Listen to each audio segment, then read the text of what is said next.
que seule ta volonté soit faite sur la terre comme au ciel, dans les vies, dans les foyers, dans les familles, dans les entreprises, dans les gouvernements, dans les nations et dans ton Église. Que seule ta volonté soit faite. Au nom de Jésus. Amen. Amen. Soyez tous bénis. Amen. Nous continuons humblement notre programme. Retrouver son premier amour et mieux paître. Amen. J'aimerais dire merci pour la vie de tous les orateurs, les oratrices, tous les intervenants et tous les intercesseurs, les intercesseuses derrière qui prient, ceux qui veillent pour nous, ceux qui nous encouragent, ceux qui nous motivent. Même s'ils seront absents, ils nous envoient des mots pour dire persévérer. Ceux qui sont occupés, malgré ça, ils suivent après. Que Dieu vous bénisse chacun de vous qui vous connectez, malgré que vous êtes occupés, vous avez d'autres choses à faire et vous êtes ponctuels. Votre assiduité payera dans le nom de Jésus. Merci Seigneur pour ces messages que nous avons reçus. Je crois que ces messages vous feront du bien, changeront votre adoration en Christ et vous fera monter chaque jour en esprit pour s'attacher au Père, retrouver son premier amour et mieux paître. Gloire à Dieu. Ce soir, j'aimerais vous parler des loups spirituels. Amen. Le thème, c'est prends garde des loups spirituels. Thème, prends garde des loups spirituels. Je l'ai reçu dans la semaine et j'aimerais humblement en parler. Nous allons lire les Saintes Écritures. Matthieu chapitre 7, le verset 15 nous dit: gardez-vous des faux prophètes. Ils viennent à vous en vêtements de brebis, mais au-dedans, ce sont des loups ravisseurs. Alléluia. Nous, on était en Afrique avant de venir ici en France, dans l'Europe. Nous avons l'habitude de côtoyer les petits animaux de compagnie. Mais ici, en Europe, c'est plus développé. C'est-à-dire les animaux de compagnie ont un certain rôle, une place dans la société européenne. Nous, en Afrique, si je prends un petit chien, le chien n'est pas forcément un chien de compagnie. C'est plutôt un chien de défense, de sécurité.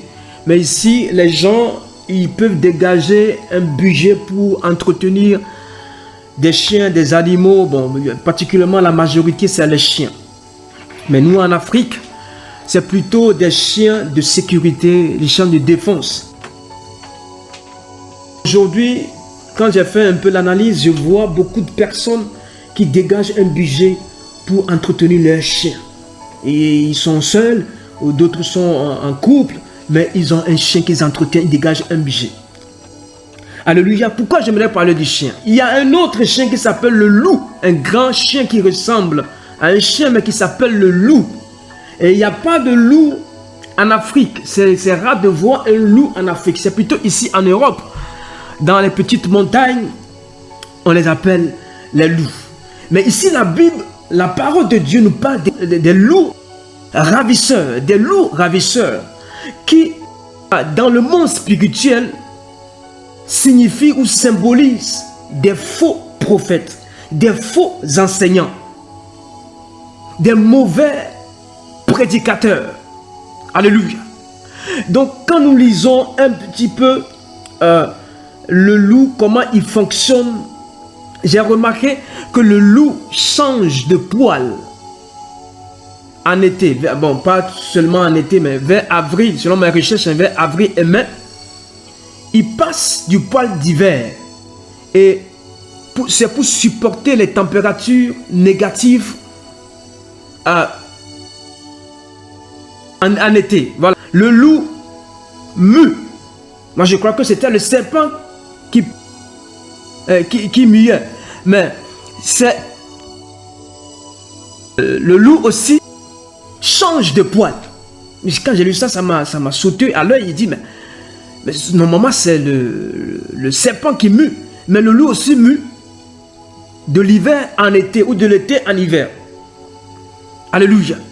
Si la parole de Dieu nous amène à comprendre qu'il peut s'introduire des loups dans le corps de Christ, dans la bergerie, c'est là que j'ai compris que les loups changent de vêtements. Nous lisons la parole de Dieu pour comprendre. Actes chapitre 20, le verset 28 à 30. Il dit, prenez donc garde à vous-même et à tout le troupeau sur lequel le Saint-Esprit vous a été établi évêque. Évêque, ici, les gens l'appellent souvent bishop. Voilà. Pour paître l'église du Seigneur, qu'il s'est acquis par son propre sang. Verset 29. Je sais qu'il s'introduira parmi vous, après mon départ, des loups cruels, qui n'épargneront pas le troupeau, et qui s'élèvera du milieu de vous des hommes qui enseigneront des choses pernicieuses pour entraîner les disciples après eux. Les loups ravisseurs, bien-aimés dans le Seigneur,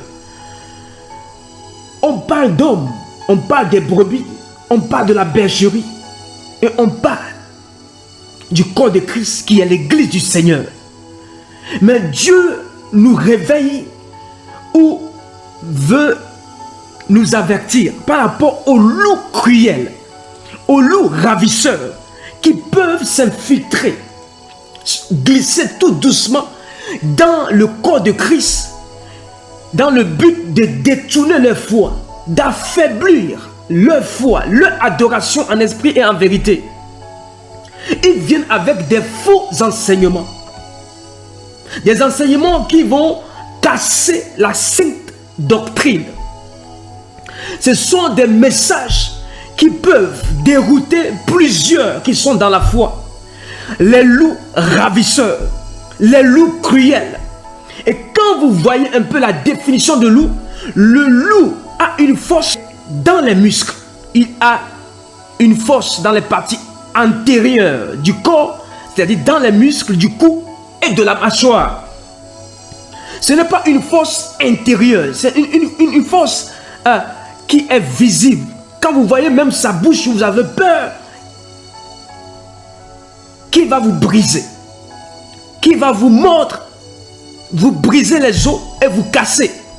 Les loups font peur. Ce sont des mammifères carnivores sauvages. Et ils sont féroces. Bien aimé, si cet animal est féroce, qui peut même attaquer les hommes, imagine, Dieu nous donne la grâce d'ouvrir nos yeux sur des loups hommes spirituels, qui sont aussi féroces, qui peuvent aussi détruire l'adoration, la foi des hommes en esprit, c'est-à-dire le corps de Christ, des femmes, des hommes qui sont en Christ. Alléluia.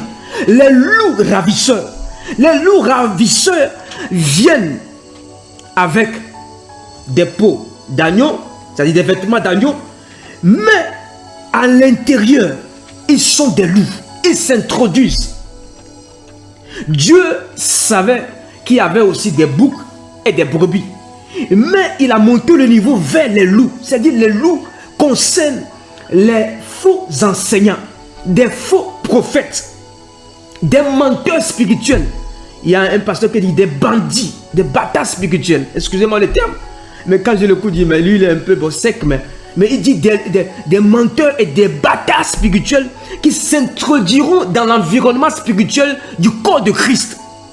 Alléluia. C'est pourquoi Jésus nous dit qu'il est le bon berger. Quand il dit qu'il est le bon berger, il appelle aussi des bergers, c'est-à-dire les 5 ministères, ou soit ceux qui sont appelés à conduire les brebis dans la bergerie. Si Jésus est un bon berger, nous devons avoir aussi des bons pasteurs. Nous devons aussi avoir des bons prophètes. Nous devons aussi avoir des bons apôtres. Nous devons aussi avoir des bons docteurs. Nous devons aussi avoir des bons évangélistes. Et tous ceux qui font le service de Dieu avec une mission spéciale et exceptionnelle. Si Jésus est vraiment le bon berger, nous devons avoir à la tête des leaders, des bons leaders, des leaders qui aiment Dieu et qui transfèrent l'amour de Dieu dans le corps de Christ, qui veut rassurer le peuple que leur salut est garanti avec leur message, avec leur prédication.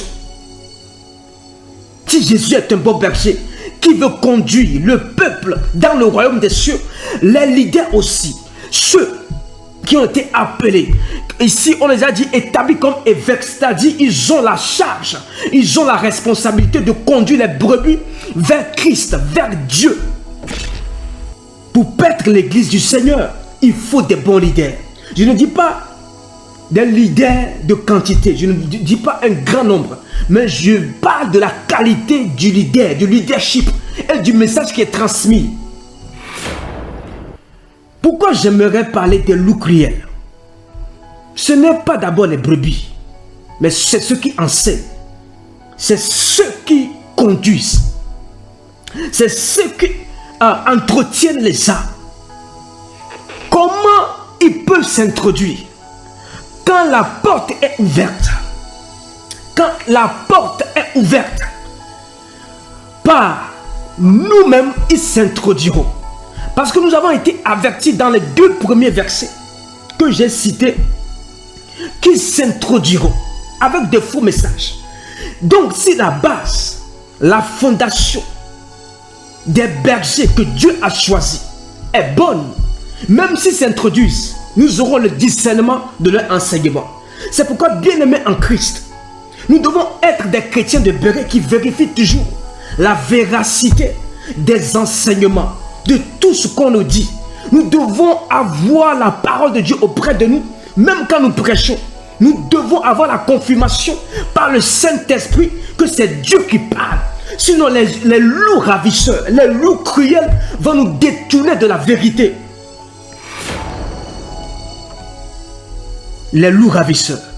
Les loups ravisseurs ont un projet de détourner les cœurs des brebis pour les mettre sur le mauvais chemin. Ils ont un projet d'égarement, un projet de perdition. Bien-aimé, même si tu as 100 brebis et il y a une brebis qui s'est égarée, tu dois laisser les 99 et aller chercher la seule brebis égarée. Même si la brebis là, elle était un bouc, tu dois tout faire pour la ramener. Peut-être la brebis est partie à cause d'un loup ravisseur. Jésus a été précis dans la parole et dit, même si les 99 sont plus importants que la seule brebis, abandonne-les dans l'église, abandonne-les dans l'assemblée, prends la route et va chercher la seule brebis. Pourquoi? Parce que Jésus voyait le loup cruel qui doit terminer cette brebis-là, qui doit finir l'adoration de cette brebis, qui va l'égarer complètement. Il te dit, laisse ces 99. Les 99 ne sont pas les mauvais, ne sont pas les égarés, mais celle qui s'est égarée va chercher la seule brebis pour les remettre dans l'enclos, dans la bergerie. Bien-aimés en Christ, les loups introduisent des messages virusés pour endommager le système de l'œuvre de la croix. Les loups cruels font ramer l'œuvre de Christ et celle des apôtres. Les loups ravisseurs n'aiment pas l'évangile authentique.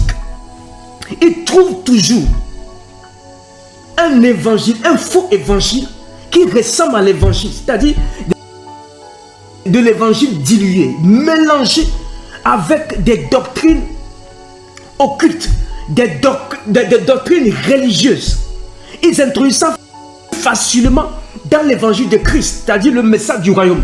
Quand Jésus était venu, il dit, je donne la bonne nouvelle, mais la bonne nouvelle du royaume. Il prêchait toujours le royaume, le message authentique. Et ces loups ravisseurs savent très bien que le message de Christ est le vrai message. Le message de Christ crucifié, le message de la croix, le message de la mort et de la résurrection, le message du salut, le message du retour de Jésus-Christ. Vous savez, si vous ne prêchez pas Jésus qui est venu, qui a fait des miracles, des prodiges, qui est mort à la croix, qui passe par la mort, la résurrection, il revient, vous n'avez pas prêché le bon évangile. L'évangile a commencé quand Jésus a été baptisé. Jésus a commencé par prêcher l'évangile dans les coulisses au travers de Jean-Baptiste. Jean-Baptiste prêchait le royaume et Jésus était là, il regardait comment Jean-Baptiste avait commencé parce que c'est lui-même qui avait transféré le message dans le ventre. Ils étaient tous deux dans les ventres. Et il a transféré, il prêchait le royaume. Mais Jésus a prêché pareil. Les apôtres ont continué à prêcher le message du royaume de Christ. Le message du salut. Aujourd'hui, on a mélangé l'évangile avec plein de messages. Des fois, quand j'écoute certains orateurs, je dis, mais lui aussi c'est un appelé, c'est un pasteur, est-ce que c'est un évangéliste, est-ce que c'est un apôtre, un prophète? Et la majorité qui font encore du dégât, c'est les prophètes. Vous m'excusez, les prophètes qui êtes ici, les prophétesses, vous m'excusez. Le dégât n'a pas commencé par les évangélistes, je vous assure. Quand vous revoyez les Billy Graham, les Renard Bonquet, bien aimés en Christ, les dégâts ont commencé avec les soi-disant prophètes et prophétesses. Excusez-moi, je vous assure, les prophètes, faites attention. Si vous ne savez pas, vous serez des loups ravisseurs, des loups cruels. Prophétesse, faites attention. Votre bouche est une bouche ointe. C'est que vous recevez directement de Dieu et vous parlez directement au peuple. Amen. Je ne veux pas accuser d'abord les pasteurs. Je ne suis pas venu pour accuser. Mais le dégât a commencé quand les gens se prononcent prophètes. Ce n'est pas que Dieu les appelle prophètes, mais quand eux-mêmes se prononcent prophètes, ils sont en train de faire un dégât dans l'église. Des loups ravisseurs. Et pourquoi la Bible dit des faux prophètes? La Bible a été précise. Moi, je croyais qu'on devait parler de nous, les évangélistes. Au moins, Dieu a pensé à nous. Il n'a pas dit ça. Il a parlé des faux prophètes. C'est-à-dire des faux prophètes avec des fausses prophéties. Il peut y avoir un faux prophète avec un bon message. Mais quand le faux prophète monte encore son niveau de fausse prophétie, c'est des dégâts dans l'église. Les loups cruels, les loups ravisseurs s'introduisent avec des messages mielleux, des messages qui font endormir l'église, qui font ronfler l'église. Et l'église est satisfaite de l'état, de son niveau spirituel. Il ne cherche pas grand chose, juste l'essentiel. Voir moi mes propres bénédictions. Bon, le royaume des cieux, c'est pas un truc qui m'intéresse. Bon, le retour de Jésus-Christ, bon, laissez ça de côté. Les loups ravisseurs feront tout pour que tu oublies Jésus, que tu te concentres sur eux, le culte de la personnalité. Ils feront tout pour que tu tombes dans la manipulation. Ils feront tout que tu sois détourné du vrai évangile et de la vraie église. Vous savez, la vraie église, ce n'est pas d'abord le bâtiment. C'est le message qui est prêché par les bergers, les responsables, les leaders. Ils feront tout pour te sortir de là, pour que tu n'aies pas la bonne nourriture, le bon pain.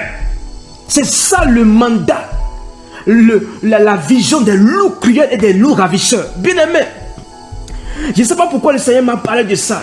Je dis, on va rentrer dans la phase de mieux paître. Nous sommes maintenant dans la deuxième partie de notre grand thème, mieux paître. On a retrouvé le premier amour par des orateurs qui nous ont réactivé ce premier amour. Nous devons discerner les loups criés et les loups ravisseurs. Les loups ravisseurs. Ils ont toujours des critiques. Ils ont des critiques contre le message authentique, la sainte doctrine. Ils feront tout pour casser la vraie adoration, bien-aimés. Ils feront tout. Ils peuvent prendre du temps, même 10 ans, 20 ans, aller tout doucement, introduire un système silencieux pour établir leur règne et non le règne de Dieu et détourner beaucoup. Pourquoi la Bible dit de faire beaucoup attention? Parce que beaucoup me perdent la foi. C'est à cause des loups ravisseurs, des loups cruels. Alléluia. Nous allons lire un verset pour appuyer cela. Nous allons lire la parole de Dieu. 1 Pierre chapitre 2, le verset 25.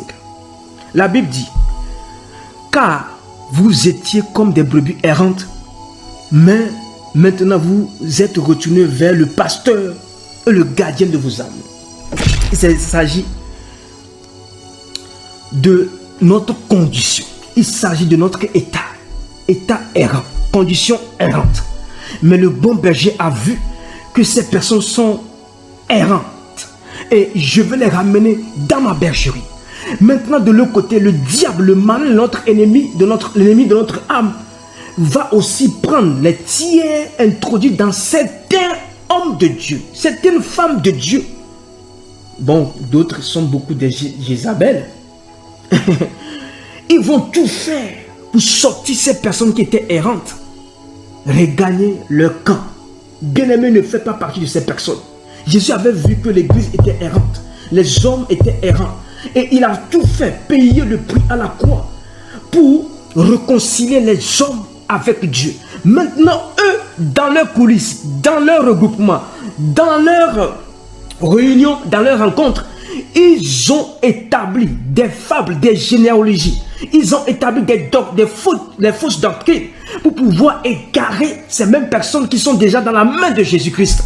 Bien aimé, même si tu es dans la main de Jésus-Christ, Jésus-Christ t'avertit que les loups peuvent venir.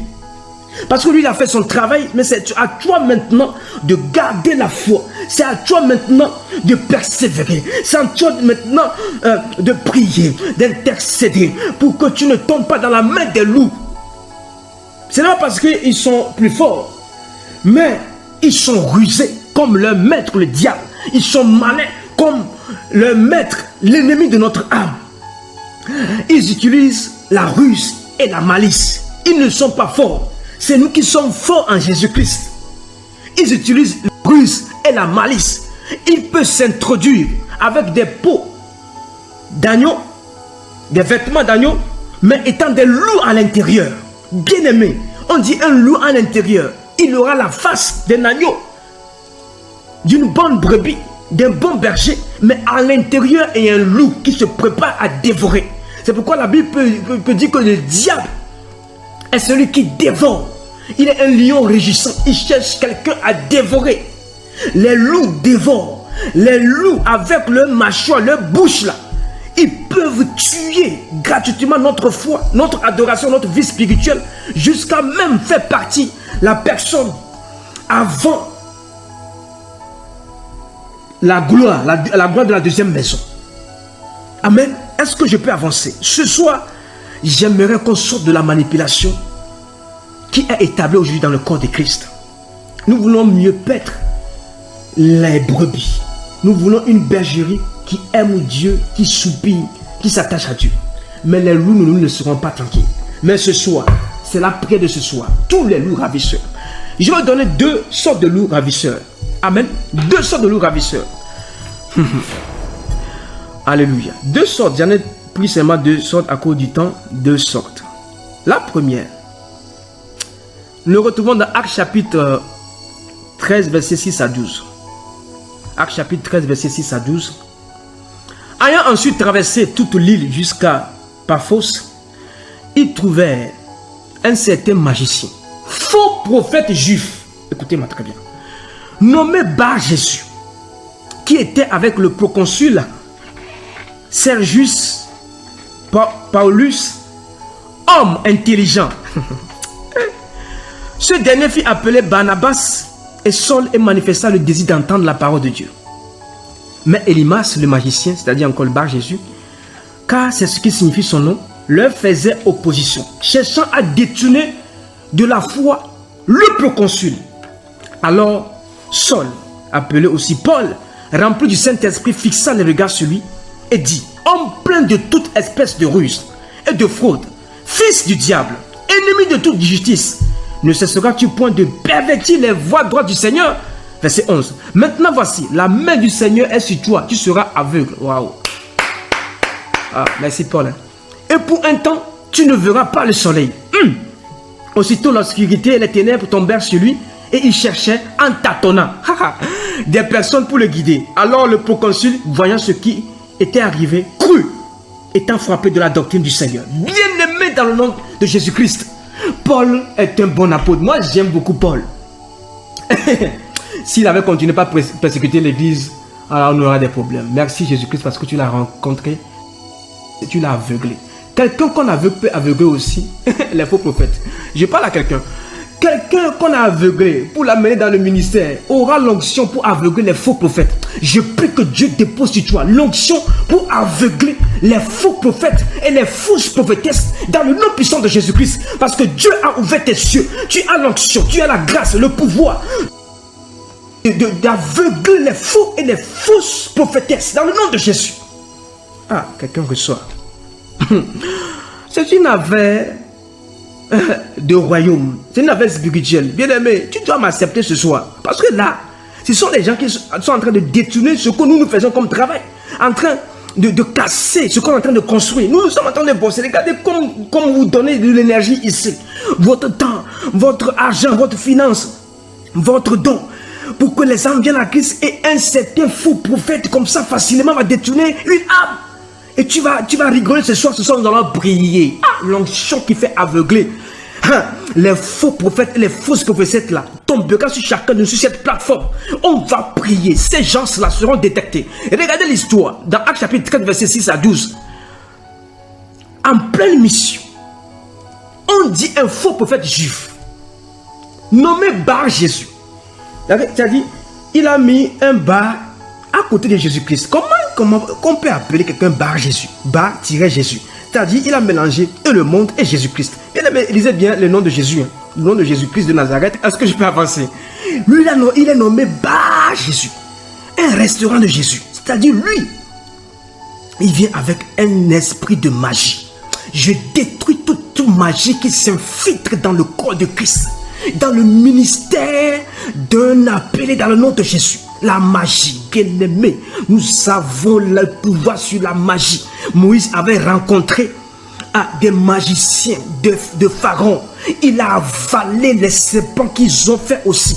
Tu as le pouvoir d'avaler tous les serpents de la magie ce soir. Dans le nom puissant de Jésus-Christ, tu as le pouvoir sur la magie. Toute magie qui agit sur ta vie est détruite au nom de Jésus. Yes. Et ce gars s'est permis. Vous voyez, ils ont le culot. C'est-à-dire, il tente. Il a commencé par menacer l'œuvre de Paul. C'est-à-dire, le proconsul était une âme à sauver. Il y a encore aujourd'hui des proconsuls comme ça. C'est-à-dire des gens que Dieu t'amène où Dieu veut te faire rencontrer pour amener à Jésus-Christ. Et les Bar Jésus, c'est-à-dire les Élimas, se lèvent contre cette personne. Paul, rempli du Saint-Esprit, bien aimé, c'est pourquoi si vous enlevez le Saint-Esprit, vous pouvez perdre des âmes. Vous pouvez perdre des âmes. Cette âme devait venir en Christ. Et qu'est-ce qui a été écrit? On dit Paul, rempli du Saint-Esprit, fixant les regards sur lui. Juste un regard. Le gars a perdu sa vision. Bien aimé, vous ne savez même pas qu'il y a l'onction dans les yeux. Je prie que Dieu oigne tes yeux ce soir. Un simple regard va délivrer des faux prophètes dans le nom de Jésus. Ceux qui sont dans la magie. Un simple regard. Quand il a dit, homme plein de toute espèce de ruse et de fraude, fils du diable, il a été précis. Bien aimé, quand vous rencontrez des cas comme ça, n'hésitez pas à déclarer ce qu'ils sont. Dites-leur, vous êtes rusé, vous êtes dans la faute, tu es un fils du diable, ennemi de toute justice. Tu es en train de pervertir les voies droites du Seigneur. Regardez tout ce qu'il est en train de faire avec la magie. Regardez ce que la magie fait. Moi, je suis désolé ici. Les gens vont suivre des cycles de magie. Bien aimés, dites à vos enfants, ici en Europe, la magie n'est pas pour les enfants. On introduit tout doucement la magie dans l'éducation. On part, tout est magique, tout est magique. Et les enfants sont dans des animés magiques, les films magiques, tout ça. Ah, c'est pour pervertir les voies droites du Seigneur, bien aimé. Quand vous êtes en Christ, éclairé par le Saint-Esprit, quand vous voyez les œuvres de la magie, vous le savez. Il y a beaucoup qui ne savent même pas les œuvres de la magie. Ça a des dérivés, ça a des branches comme l'horoscope, l'esprit de divination. Il y en a plein ici. Chaque matin, ils doivent écouter l'horoscope. Écoute la parole de Dieu, lis, médite ta parole. Je vois des chrétiens qui donnent aussi les signes. Tu es un poisson. Tu es un sagittaire. Je suis un gémeaux. Ah! Ils s'attribuent ces noms par rapport à leur date de naissance. Bien aimé, tu as une nouvelle naissance en Christ. Vous êtes une nouvelle créature. Les choses anciennes sont passées. On ne peut pas t'appeler taureau quand même. Mais il ne sait pas. Quand les gens eux-mêmes, ils prononcent je suis taureau. Mais tu vas cogner qui? Je suis vierge. Seigneur, aide-moi ce soir. Le proconsul devait recevoir Jésus-Christ. Mais cet homme, ce faux prophète, voulait détourner cette âme. Bien-aimés, ils sont autour de nous, en train de chercher à détourner les âmes qu'on veut amener au ciel. Nous allons prier ce soir. Ça, c'est la première personne. La deuxième personne, nous allons le lire aussi. C'est-à-dire, j'ai choisi les deux catégories, hommes et femmes. Maintenant, nous allons rencontrer la femme aussi. Actes chapitre 7, verset 16 à 20. Est-ce qu'on est là? Yes. Parce qu'ils sont rapides. Hein? Actes chapitre 7, verset 16 à 20. Écoutez encore la parole de Dieu. Lisez beaucoup la parole de Dieu, bien-aimés, je vous en supplie. Ne restez pas trop de temps sur les réseaux sociaux, la télé, en train de Netflixer. Non, je vous en supplie. Restez dans la parole de Dieu. Vous allez découvrir des bons Netflix spirituels. Actes chapitre 7, verset 16 à 20. Comme nous allions au lieu de prière, écoutez très bien. Une servante qui avait un esprit de python et qui, en devinant, procurait un grand profit à ses maîtres, vint au devant de nous. Verset 17. Elle se mit à nous suivre, Paul et nous. Elle criait, ces hommes sont les serviteurs du Dieu très haut et ils vous annoncent la voie du salut. Elle fit cela pendant plusieurs jours. Paul, fatigué, se retourna et dit à l'esprit, je t'ordonne au nom de Jésus-Christ de sortir d'elle. Et il sortit à l'heure même. Verset 19. Les maîtres de la servante, voyant disparaître l'espoir de leur gain, se saisirent de Paul et de Silas et les traînaient sur la place publique devant les magistrats. Ils les présentèrent aux prêteurs en disant, ces hommes troublent notre ville, ce sont des juifs. Alléluia. Oh Paul. Cette femme a bien ciblé l'heure de la prière. Bien aimé, quand il y a l'heure de la prière, va prier. L'esprit de Python n'aime pas l'heure de la prière. Les temps de la prière. Cette servante était possédée d'un esprit de Python. Un esprit têtu. Et qui sortait aussi des fausses prophéties par divination. Beaucoup sont ici avec des boules de cristal. Ils font des consultations, les gens vont. Ils disent non, j'ai consulté mon devin, j'ai consulté mon diseur de Bonaventure. La boule cristal m'a dit, je le regarde. Donc, eux, ils travaillent pour le maître. L'esprit du Python, un maître appelé le diable, le démon ténébreux, qui s'appelle Lucifer, aujourd'hui devenu dragon. Donc cette dame-là amenait de l'argent. C'est-à-dire, quand elle faisait ses divinations, on les payait, cet argent-là était pour ses maîtres. Mais vu que Paul venait pour libérer aussi le peuple de Dieu, elle se dit, mais si je ne stoppe pas, si je n'arrête pas ces hommes remplis du Saint-Esprit, je n'aurai plus de salaire. Son salaire était menacé. Sa fiche de paye sera 0 net et puis 0 brut. Donc elle s'est levée. Et qu'est-ce qu'elle a fait? Elle a utilisé une autre stratégie. Bien aimé, je vous ai dit, ils sont rusés. Là, elle a montré la ruse. Elle a commencé par vanter les serviteurs de Dieu. Pourquoi serviteurs de Dieu? Je vous en supplie, quand quelqu'un vous vante, faites attention. Les hommes, trop d'honneur, trop de privilèges. On peut honorer, moi je le fais. On peut honorer, on peut, voilà, et dire que c'est vraiment un homme de Dieu, tu nous apportes. Oui, on peut le faire, il n'y a pas de souci. Mais avec une bonne intention. Cette femme avait une mauvaise intention. Elle a commencé par louer. On dit, elle criait. C'est différent. Elle criait. Ces hommes sont les serviteurs de Dieu très haut. C'est-à-dire, les gens savent déjà que ce sont des serviteurs. Mais toi, tu cries. Non. Les gens qui veulent écouter la parole de Dieu savent déjà que c'est un homme de Dieu, une femme de Dieu. Mais elle est en train de crier, de vanter. C'est-à-dire, elle veut rassurer les gens que elle connaît mieux qu'eux. Et Paul, fatigué, se retourna à chasser l'esprit. Ce soir, les deux esprits-là, nous allons les chasser avant de se déconnecter. C'est un esprit loup ravisseur, loup cruel, qui ont des stratégies pour détourner le peuple de Dieu. Et Paul avait le discernement. C'est pourquoi, bien aimé serviteur, servant de Christ, vous devez avoir le discernement des esprits qui vous entourent. La Bible dit de peser les esprits. Si ça vient de Dieu, si une personne s'approche de toi, tu dois peser, discerner l'esprit qui l'anime. Moi, c'est pas parce que beaucoup s'approchent de moi que je dis non, bon, David, tu sais, les gens s'approchent de toi. Ah!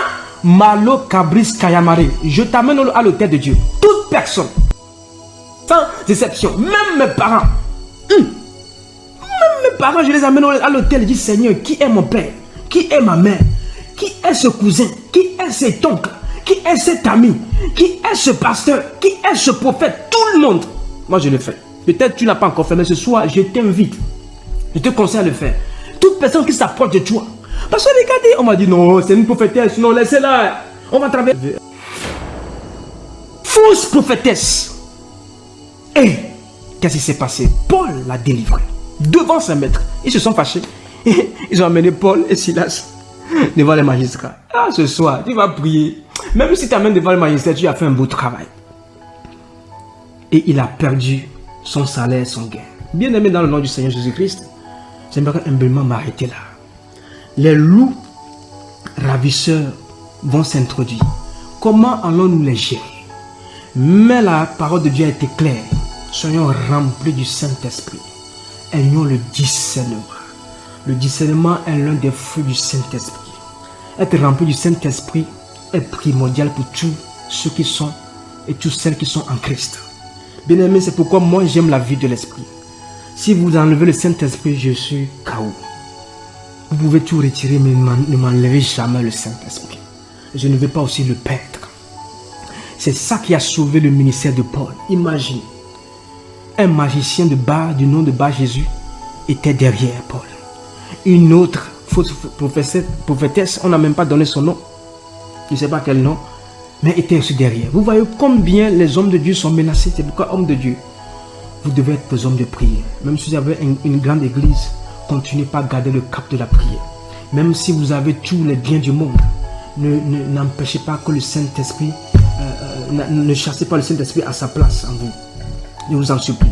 Jeunes, personnes âgées ici, vous devez avoir une bonne relation avec le Saint-Esprit.